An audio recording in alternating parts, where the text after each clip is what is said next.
হরে কৃষ্ণ বন্ধুরা। তো আজকে আবার একটা ভগবদ গীতার শ্লোক নিয়ে আমি চলে এসেছি আপনাদের মাঝে। তো জয় শিল প্রভুপাদ। তো এটি হচ্ছে প্রভুপাদের ভাষ্য গীতা। তো আপনারা চলুন, আজকে আমি নবম অধ্যায়ে একটি গুরুত্বপূর্ণ শ্লোক নিয়ে আমি আসছি। নবম অধ্যায়ের 26 নম্বর শ্লোক। তো এই শ্লোকটি খুবই আমাদের গুরুত্বপূর্ণ, কারণ যারা বলে যে আমিষ হচ্ছে গিয়ে খাওয়া যায়, তো তাদের জন্য এই শ্লোকটি। ভগবানকে একমাত্র নিরামিষ শুদ্ধ ভোগই অর্পণ করা যায়। তো আমিষ কখনোই ভগবানের প্রিয় নয়। এখানে গীতাতে ভগবান বলে দিয়েছে মানুষের কি খাওয়া উচিত, সেটা গীতাতে ভগবান বলে দিয়েছে। তো এটা আমাদের মেনে চলা উচিত অবশ্যই। তো আজকে চলুন বেশি দেরি না করে ভগবানের এই বাণীটি আমরা একটু শ্রবণ করার চেষ্টা করি। যদি ভুল ত্রুটি হয়ে থাকে ক্ষমার চোখে দেখবেন।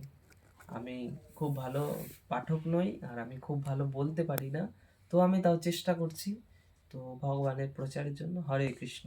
তো চলো বন্ধুরা, শুরু করা যাক। পত্রং পুষ্পং ফলং তয়ম যো মে ভক্তা প্রযোচ্যতে। কি বলছে, আবার বলছি। পত্রং পুষ্পং ফলং তয়ম যো মে ভক্তা প্রযচ্ছতি তদহং ভক্তুপহিতাস্মনি প্রজাত্মনম। আবার বলছি। পত্রং পুষ্পং ফলং তয়ম যো মে ভক্তা প্রযচ্ছতি তদহং ভক্তুপহিতাস্মনি প্রজাত্মনম।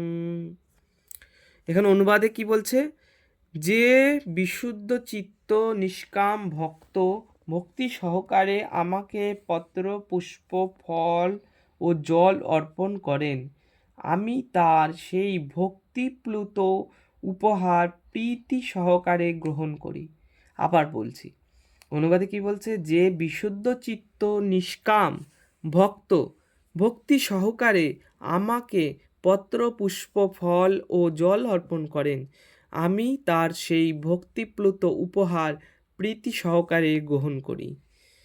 তো এখানে এই তাৎপর্যটা অনেক বড়। এদিকেও দেখতে পাচ্ছ বন্ধুরা, এখানে শেষ হয়েছে। তো এতখানি বড় তাৎপর্য পড়লে অনেক সময় চলে যাবে। তো আমি এটা পড়েছি, তো এখান থেকে আমি কিছুটা যতটা বুঝেছি সেটুকুনি আমি বলার চেষ্টা করছি। এখানে বলতে চাইছে এই শ্লোকটাতে ভগবানকে নিবেদন করতে হয় কি, পত্র পুষ্প ফুল ফল আর জল, তাছাড়া অন্য কিছু ব্যতীত ভগবানকে নিবেদন করতে নেই, যেগুলো হচ্ছে গিয়ে মানে ভগবানকে নিবেদন অযোগ্য। এখানে কিন্তু ভগবানকে বলেনি যে আমিষ দ্রব্য ভগবানকে নিবেদন করার জন্য। ভগবান এখানে নির্ধারণ করে দিয়েছে যে কি ভগবানকে নিবেদন করতে হবে, তো সেটাই আমরা নিবেদন করব, যেটা আমরা গ্রহণ করব। তো এখানে আমাদের বলতে চাইছে পত্রপুষ্প ফল তোয়ম এগুলো আমাদের নিবেদন করতে হবে। তো এখানে অনেকে বলে যে কোথাও কি লেখা আছে যে আমিষ খেতে নেই? তো এইটা একটা জলজ্যান্ত উদাহরণ। শ্রীমদ্ ভগবদ গীতার নবম অধ্যায়ের 26 নম্বর শ্লোক। এটা একমাত্র জলজ্যান্ত উদাহরণ। তো বন্ধুরা, এই শ্লোকটি কেমন লাগলো তোমরা কমেন্ট করো। হরে কৃষ্ণ বন্ধুরা। যদি কোনো ভুল ত্রুটি হয়ে থাকে ক্ষমার চোখে দেখবেন। রাধে রাধে বন্ধুরা।